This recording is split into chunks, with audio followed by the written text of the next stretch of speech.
theta cosine theta. So, ito na yung magiging sagot mo. So, ibig sabihin, kung pinapahanap yung f of theta mo, so, that is 2 sine theta cosine theta. Kasi double angle siya na identity. Kumbaga, parang consider na siya kapag mayroon kang 2x or 2 theta. Pabalitan mo lang to. Kung anong variable yung ginamit. Kung anong symbol. Kasi meron din to sa cosine 2 theta. So, iba naman. Naturo ko na rin yun actually. Hindi ko lang alam kung nasaan na part sa YouTube. So, next naman is yung f pi over 2. Or kung ito, hindi mo to naintindihan sa theta, pero sinasubstitute lang naman yun eh. Pero okay na yun, pwede na yun. Ito naman guys, magkakaroon tayo ng, di ba meron tayong 2 theta? So, magkakaroon tayo ng sine 2 times yung theta natin, papalitan mo siya ng pi over 2. So, ngayon, kung meron ka ditong 2 times 2 pi over 2, pwede mo yung ma-simplify. Diba? Kasi ito, makaka-cancel lang naman to eh.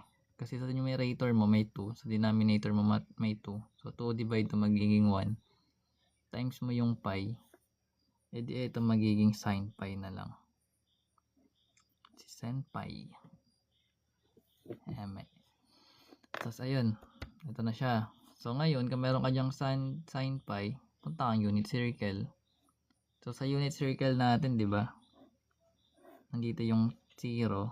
Dito yung pi over 2. Dito yung pi. Tapos pi, 3 pi over 2. And, hanapin mo yung mga ordered pair. Ito 2 pi ito eh. Nandito na part. So, ordered pair, ito magiging 1, 0. Dito naman 0, 1. Then, dito, negative 1, 0. Tapos, ito naman, 0, negative 1. So, alam natin dapat yun yung Cartesian. Pagdating dito. At dahil meron tayo ditong pi, gusto natin kukunin mo. So, sa ordered pair, kung meron tayong xy, tulad na ito, itong mga ordered pair natin. Itong y mo is yung sine. Ito naman yung cosine. So, ibig sabihin, kung meron ka ditong sin pi, which is ito siya, ito yung magiging sine, ito yung cosine. So, ngayon, dahil sin pi yun, that is magiging 0. Kaya 0 yung sagot.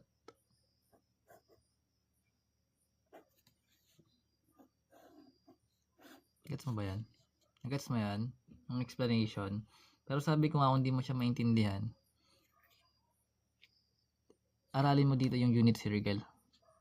Yung mga trig. Para kahit paano may idea ka. Lalo pag mag-exam kayo. Tapos, next naman, meron tayong f of pi over 3. So, same process pa rin. So, ito yung given, sin 2 theta, di ba? So, lagay mo yung sin 2. Then, yung theta, palitan mo siya ng pi over 3. So, i-multiply mo lang. So, ito magiging sin 2 times pi, that is 2 pi over 3.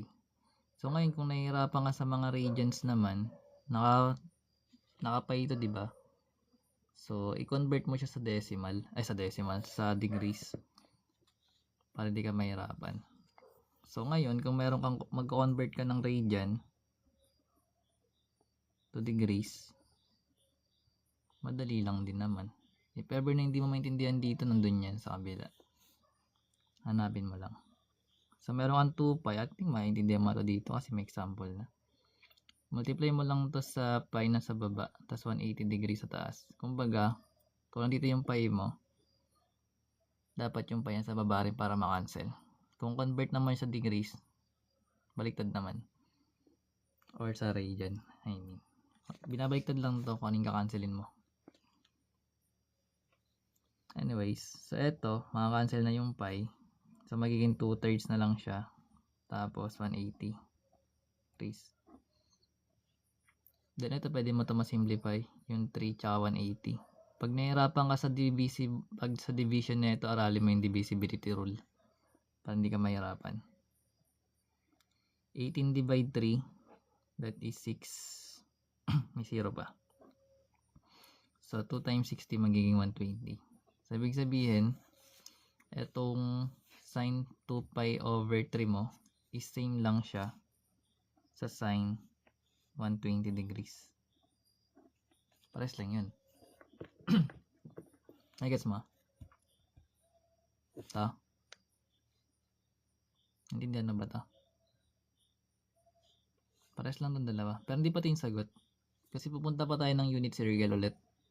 Hanapin natin yung sagot. So sa unit circle naman, meron tayong reference angle kasi para hindi tayo mahirapan. Like, meron ka ditong 30. Ay, tama. 30, 45, 60, tsaka 90. Ito yung reference angle mo. So, ngayon, alam mo dapat yung mga quadrants. So, yung quadrant 1, quadrant 2 mo, quadrant 3, quadrant 4. Papiyaw lang to pero kung gusto mo aralin to, nandito yan. Kasi baka ma-overwhelm ka eh. Pero may background ka na, okay na rin. Kahit di mo na aralin. Anyways, so remember, ito is 180, 90, 0, tapos 270. Mga dulo natin, then 360. So, yung sin 120 natin, dito may makikita part. Dito may makikita yung 120. Something like this, nandito. Basta something nandito sa quadrant 2. Kasi nga papayaw lang naman eh. And para makuha mo yung reference angle na ito, hindi ka mahirapan. Meron tayong 180 minus pi. Kumbaga galing dito. Paangat. So ngayon pag pinlag natin yung theta natin na 120, makakakuha tayo ng 60 degrees. Ibig sabihin yung kapartner nun is etong yung magiging reference angle mo yung 60 degrees niya. Dahil pag kinuha mo yung ordered pair ng 60 degrees mo, makukuha mo yung sine tsaka cosine. Pero remember sa quadrant 2, meron tayong ordered pair na negative tsaka positive. Wherein yung sine natin is positive, then yung cosine natin is negative. So, familiar dapat tayo dun sa mga ganun. Anyways, kung meron tayong 60, zoom lang natin dito. So, ito yung 90 mo. Diba 0, 90 to 60 natin. Pakita lang natin pa hindi ka mahirapan, no? Ito 90 to eh. So, ito is ordered pair niya 0, 1. Then, ito naman magiging square root of 1/2 tsaka square root of 3 over 2. Alam mo na ba ito mga ganito? Pag di mo to alam, nandito yan. Pero ito yung magiging ordered pair niya. Doon mo na lang aralin. Kung gusto mo matutunan. Anyways. So sabi natin kung ito yung reference angle natin. So ito yung magiging sine. Tapos ito yung magiging cosine. So ibig sabihin yung 120 na sa kabila. 120, ito yung reference mo. So ibig sabihin yung ordered pair na ito is 1/2 din. Tsaka square root of 3 over 2. And kakasabi ko lang kanina, nasa quadrant 2, meron tayong negative tsaka positive na ordered pair. So, ibig sabihin itong 1/2 tsaka square root of 3 over 2. Itong 1/2 mo is negative. Positive yung square root of 3 over 2. And sabi nga natin, kung meron tayong sin 120, ito yung sin, that is square root of 3 over 2. Ito yung magiging sagot. Pero ito yung ano niya, parang background paano siya nakuha. Pero sabi ko nga nandito yung nakalagay. Papyaw lang daw, kumbaga, pinakita ko lang sa'yo na yun, ganun siya nangyari. So, para hindi ka malito dito, aralin mo yun dito. Madali lang yun. And next, meron tayong f of pi plus c theta. Yan. Sundan mo ba? So, ibig sabihin, magkakaroon tayo ng sine 2, tas yung pi, papalitan natin ng pi plus theta. So, ngayon, distribute mo to. So, pag dinistribute mo to, magkakaroon tayo ng sine 2 pi plus sine 2 theta. Gets? Oh, di substitute, distribute. Yung kanina, substitute. Nandito na part. Eto, distribute na. Ngayon, eto. Alam na natin tin at sine 2 pi, di ba?